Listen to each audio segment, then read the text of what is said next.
ಜೈ ಶುಭೋದಯ ಶುಭೋದಯ ಲಾವಣ್ಯ. ಇವತ್ತು ನಾನು ಶಿವರಾಮ್ ಕಾರಂತ್ರವರ ಸನ್ಯಾಸಿಯ ಬದುಕು ಶುರು ಮಾಡ್ತಾ ಇದ್ದೇನೆ. ಎಲ್ರಿಗೂ ಶುಭೋದಯ. ಮುನ್ನುಡಿ: ಜನತೆಯಲ್ಲಿ ದೇವರನ್ನು ಕುರಿತಾದ ನಂಬುಗೆ ಬಹುಕಾಲದಿಂದ ಬಂದದ್ದು. ಅವನದೇ ಸೃಷ್ಟಿ ಅವನನ್ನು ತಿಳಿಯುವುದಕ್ಕೆ ಅಡ್ಡಬರುತ್ತದೆ ಎಂಬ ಸಿದ್ಧಾಂತ ಅನಂತರ ಮೂಡಿತು. ಅಲ್ಲಿಂದ ಪ್ರಪಂಚದ ಮೇಲಿನ ವೈರಾಗ್ಯವೇ ದೇವರನ್ನು ಕಾಣುವ ಏಕಮಾತ್ರ ಹಾದಿ ಎಂದು ಹಲವರು ತಿಳಿದರು.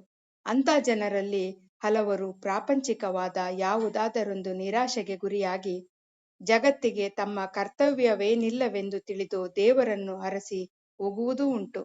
ಅಂಥವರು ತಮ್ಮ ಮನಸ್ಸಿಗೆ ಒಪ್ಪುವ ದೇವರನ್ನೇ ಕಂಡಾರು. ಅವರ ಅನ್ವೇಷಣೆ ಪ್ರಾಮಾಣಿಕವಾಗಿದ್ದರೂ ಅಂಥವರು ತಿರುಗಿ ಯಾವುದೇ ಸೋಗಿನಲ್ಲಿ ಪ್ರಪಂಚವನ್ನು ಸೇರಿದರೂ ಲೌಕಿಕರಿಗಿಂತ ಹೆಚ್ಚಿನ ಭೋಗಿಗಳಾಗಿ ಬಿಡುತ್ತಾರೆ. ಬಿಟ್ಟು ಹೋದ ಸಂಸಾರಕ್ಕೆ ಬೇರೆ ಹೆಸರಿರಿಸಿ ಪ್ರಾಪಂಚಿಕ ವಾಸನೆಗಳನ್ನು ಅನುಭವಿಸುತ್ತಾರೆ. ಇಂತಹ ಆತ್ಮವಂಚನೆ ನಮ್ಮ ದೇಶದಲ್ಲಿ ಬಹುಕಾಲದಿಂದಲೂ ನಡೆದು ಬಂದಿದೆ. ಮೊದಲು ಇದ್ದ ಬಾಳಿನ ಕಹಿ ಸಿಹಿಗಳನ್ನೆಲ್ಲ ಉಂಡು ಅನುಭವಿಸುವುದನ್ನೆಲ್ಲ ಅನುಭವಿಸಿ ತಮ್ಮ ದೈವತ್ವದ ಕಲ್ಪನೆಯನ್ನು ಸುತ್ತಲಿನ ಪ್ರಪಂಚಕ್ಕೂ ಹರಡಿ ಅದು ದೇವರೇ ಎಂಬುದನ್ನು ನಂಬಿ ನಡೆಯುವ ಜನ ಪ್ರಾಪಂಚಿಕರೆನಿಸಿದರೂ ವೈರಾಗ್ಯದ ಸೋಗು ಹಾಕುವವರಿಗಿಂತ 100 ಮಡಿ ಮೇಲೆಂದು ನನಗನಿಸುತ್ತದೆ.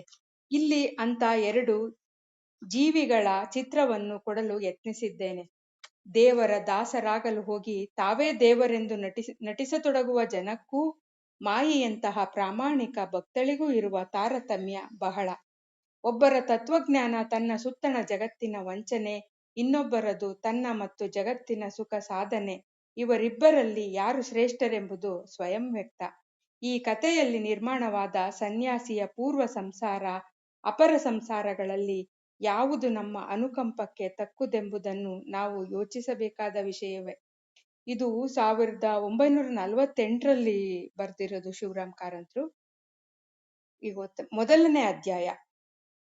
ಸುಮಿತ್ರೆಯ ಮನಸ್ಸು ಎಲ್ಲಿಲ್ಲದ ತಲ್ಲಣಕ್ಕೊಳಗಾಗಿದೆ.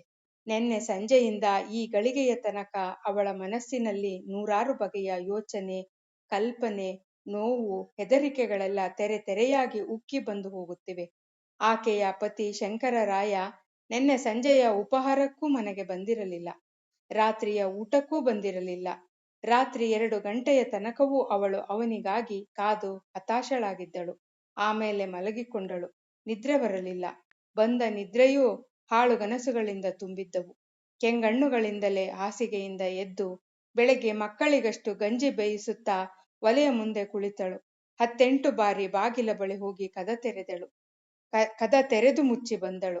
ಅವಳು 7 ವರ್ಷದ ಹಿರಿಯ ಹುಡುಗ ಗೋಪು ಶಾಲೆಯ ಪಾಠಗಳನ್ನು ಹುರುಹಾಕತೊಡಗಿದ. ಗಂಜಿ ಬೀಳುವ ತನಕ ಹೀಗೆ ಹುರು ಹಾಕಿದರೆ ಅವನಿಗಿಂತ 2 ವರ್ಷಕ್ಕೆ ಕಿರಿಯಾಕೆ ರಾಧೆ.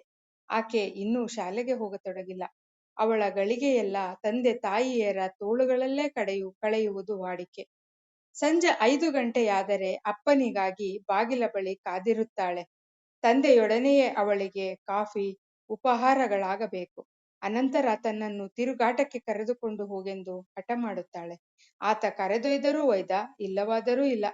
ರಾತ್ರಿ ಶಂಕರರಾಯ ಮನೆಗೆ ಬಂದರೆ ಊಟ ಮುಗಿಸಿ ರಾಧೆಗೆ 1-2 ಕತೆ ಹೇಳಿ ಮಲಗಿಸಿ ಇನ್ನೊಮ್ಮೆ ಸಂಚಾರಕ್ಕೆ ಹೊರಡುತ್ತಾನೆ. ಸುಮಿತ್ರೆಗೆ ಎಷ್ಟೆಂದರೂ ಈ ನಿಶಾವಿಹಾರ ಒಪ್ಪಿದ್ದೇ ಅಲ್ಲ. ಗೆಳೆಯರ ಮನೆಗೆ ಇಸ್ಪೀಟು ಆಡುವ ನೆಪದಿಂದ ಆತ ಹೋದರೆ ರಾತ್ರಿ 2 ಗಂಟೆಗೆ ತಿರುಗಿ ಮರಳಿ ಬರುತ್ತಾನೆ. ಬೆಳಗ್ಗೆ ಏಳುವಾಗ ಜೊತೆಯಲ್ಲೇ ರಾಧೆಯೂ ಏಳುತ್ತಾಳೆ. ಅವನು ತನ್ನ ಉದ್ಯೋಗಕ್ಕೆ ಹೋಗುವ ತನಕ ಅಂಟಿಕೊಂಡಿರುತ್ತಾಳೆ. ಶಂಕರನ ಮುಖ ಒಂದೊಂದು ತೆರನಾಗುತ್ತದೆ. ಅವನ ಪ್ರಸನ್ನತೆ ಇಲ್ಲವೇ ಅಪ್ರಸನ್ನತೆಗಳು ರಾಧೆಯೊಡನೆ ಚಕ್ಕಂದವಾಡುವಾಗ ಅಷ್ಟೊಂದು ಕಾಣಿಸದೇ ಹೋದರೂ ಸುಮಿತ್ರೆಯೊಡನೆ ಮಾತನಾಡುವಾಗ ವ್ಯಕ್ತವಾಗಲೇಬೇಕು. ಸುಮ್ಮಿ, ಮಗುವಿಗೆ 4 ಪವನಿನ ಸರ ಮಾಡಿಸುವ, ಕಿವಿಗೆ ಮುತ್ತಿನದೇ ಲೋಲಾಕ್ ಮಾಡಿಸುವ ಎನ್ನುತ್ತಾನೆ ಒಂದು ದಿನ. ಹೀಗೆಂದ 8 ದಿನಗಳ ತನಕವೂ ಆ ವಿಷಯವೇ ಮರೆತು ಹೋಗುತ್ತದೆ. ರಾಧೆ ನೆನಪು ಹುಟ್ಟಿಸಿದರೆ ಬಿರುಸು ಬಾಣ ಹಾರಿಸಿ ಬಿಡುತ್ತಾನೆ. ಸುಮಿತ್ರೆ ಆ ಮಕ್ಕಳಿಗೆ ಇಲ್ಲದ ಆಸೆಯನ್ನು ತೋರಿಸುವುದೇಕೆ ಎಂದುದಾದರೆ ಅವಳಿಗೆ ಬಂತು ಗ್ರಹಚಾರ. 3 ದಿನ ಅವಳೊಡನೆ ಮಾತನ್ನು ಬಿಡುತ್ತಾನೆ. ಇನ್ನು ಕೆಲವು ದಿನ ಬೆಳಗ್ಗೆ ಎದ್ದರೆ ಸುಮಿತ್ರೆ ಮಾಡಿದ್ದಕ್ಕೆಲ್ಲ ಸಿಟ್ಟುಗೊಳ್ಳುತ್ತಾನೆ. ಬೇರೆ ಕೆಲವು ತಲೆನೋವೆಂದು ಗುಣಗುಟ್ಟುತ್ತಾನೆ. ಒಟ್ಟಿನಿಂದ ಇತ್ತೀಚೆಗಿನ 4 ವರ್ಷಗಳಲ್ಲಿ ಅವರ ಜೀವನದಲ್ಲಿ ಹುಣ್ಣಿಮೆಗಳಿಗಿಂತ ಅಮಾವಾಸ್ಯೆಗಳೇ ಹೆಚ್ಚು. ಸುಮಿತ್ರೆ ತಾನು ಆ ಮನೆಗೆ ಬಂದಂದಿನಿಂದಲೂ ಆ ರೀತಿ ಬಾಳಿದವಳಲ್ಲ. ಬಂದ ಮೊದಲಲ್ಲಿ 1-2 ವರ್ಷಗಳ ತನಕ ಜೀವನವೆಲ್ಲ ಚೈತ್ರ ಮಾಸದ ಒಂದೇ ಹುಣ್ಣಿಮೆ ಎಂದು ತಿಳಿದಿದ್ದಳು. ಶಂಕರ ರಾಯರ ನಡತೆ ಅಷ್ಟು ಲಘುವಾಗಿತ್ತು, ಉಲ್ಲಾಸವಾಗಿತ್ತು. ಮನೆಗೆ ಬಂದು ಮಡದಿಯನ್ನು ತಲೆ ಮೇಲೆಯೇ ಹೊತ್ತುಕೊಂಡು ಕೆಲವು ಕಾಲ ನಲಿದಾಡಿದ್ದ. ಶ್ರೀಮಂತರ ಮನೆಯಿಂದ ಆಕೆ ಬಂದವಳಾದರೂ ತನ್ನ ಜೀವನವನ್ನು ಆಕೆ ಬೆಳಗಿಸಿದವಳೆಂದು ಅವಳಲ್ಲಿ ಆದರವನ್ನು ತಾಳಿದ್ದ. ಊಟ ಮಾಡುವುದಿರಲಿ, ತಿರುಗಾಟಕ್ಕೆ ಹೋಗುವುದಿರಲಿ, ತರಕಾರಿ ಕೊಳ್ಳುವುದಿರಲಿ, ಬಟ್ಟೆ ಕೊಳ್ಳುವುದಿರಲಿ, ಬಾಯಿ ತುಂಬ ಸುಮ್ಮಿ ಸುಮ್ಮಿ ಎಂದು ಕೇಳಿಯೇ ಎಲ್ಲವನ್ನು ಮಾಡುತ್ತಿದ್ದ. ಗೋಪು ಅಥವಾ ಗೋಪಾಲ ಹುಟ್ಟಿದ್ದು ಅಂತ ಬೆಳದಿಂಗಳ ಕನಸಿನ ದಿನಗಳಲ್ಲಿ. ಗೋಪಿಗೂ ರಾಧೆಗೂ 2 ವರ್ಷಗಳ ಅಂತರ. ಆ 2 ವರ್ಷಗಳ ಅಂತರದಲ್ಲೇ ಅವರ ಸಂಸಾರದ ಆಗಸ ಎಲ್ಲಿಲ್ಲದ ಮುಗಿಲುಗಳಿಂದ ತುಂಬಿತು. ತನ್ನ ಚೆಲುವನ್ನು ಕಳೆದುಕೊಂಡಿತು. ಊರಿನ ಆರ್ಥಿಕ ಮುಗ್ಗಟ್ಟು ಶಂಕರ ರಾಯರ ಬಡ ಸಂಸಾರವನ್ನು ಕಾಡಿತೆಂಬುದು ಒಂದು ನೆಪ. ಏಕೆಂದರೆ ಸುಮಿತ್ರೆ ಬಡತನದಲ್ಲೇ ಬೆಳೆದವಳು. ಆತನು ಶ್ರೀಮಂತನಲ್ಲ. ಆಕೆ ಬಟ್ಟೆಗಾಗಲಿ, ಆಭರಣಕ್ಕಾಗಲಿ, ಊಟ ತಿನಿಸುಗಳಿಗಾಗಲಿ ಇದು ಬೇಕು ಇದು ಬೇಡ ಎಂದವಳಲ್ಲ. ಗಂಡನ ನಗುವಿನಲ್ಲಿ ಪ್ರಪಂಚವನ್ನು ಬಲ್ಲಳು. ಈಗಂತೂ ಉಡಿಯಲ್ಲಿ ಕೂಸು ಬಂದು ಸೇರಿರುವಾಗ ಅದಕ್ಕೆ ಹಾಲಿನ ಕೊರತೆ ಇರದಷ್ಟು ದಿನ ತಾನು ಉಪವಾಸಕ್ಕೂ ಸಿದ್ಧಳೆ. ಅವಳೇ ಪತಿಗೆ ಉಪದೇಶ ಮಾಡುತ್ತಾಳೆ. ಯಾಕೆ ಯೋಚನೆ ಮಾಡುತ್ತೀರಿ? ಇದ್ದುದರಲ್ಲೇ ತೃಪ್ತಿ ಪಡುವ. ಸಂಬಳ ಸಂಪಾದನೆ ಕಡಿಮೆಯಾದರೆ ಕಾಪಿ ಉಪಹಾರ ಬಿಟ್ಟರಾಯ್ತು ಎನ್ನುತ್ತಾಳೆ. ಅಲ್ಲಿಂದ 2 ವರ್ಷಗಳ ಕಾಲ, ಅಂದರೆ ಆಕೆ ಇನ್ನೊಮ್ಮೆ ತಾಯಿಯಾಗುವ ತನಕ ಹಾಗೆ ಕಾಪಿ ಉಪಹಾರಗಳನ್ನು ಬಿಟ್ಟ ದಿನಗಳೂ ಹಲವಿದ್ದವು. ಮುಂದೆ ಪರಿಸ್ಥಿತಿ ಬದಲಿಸಿತು. ಮುಗ್ಗಟ್ಟು ಸರಿಯಿತು.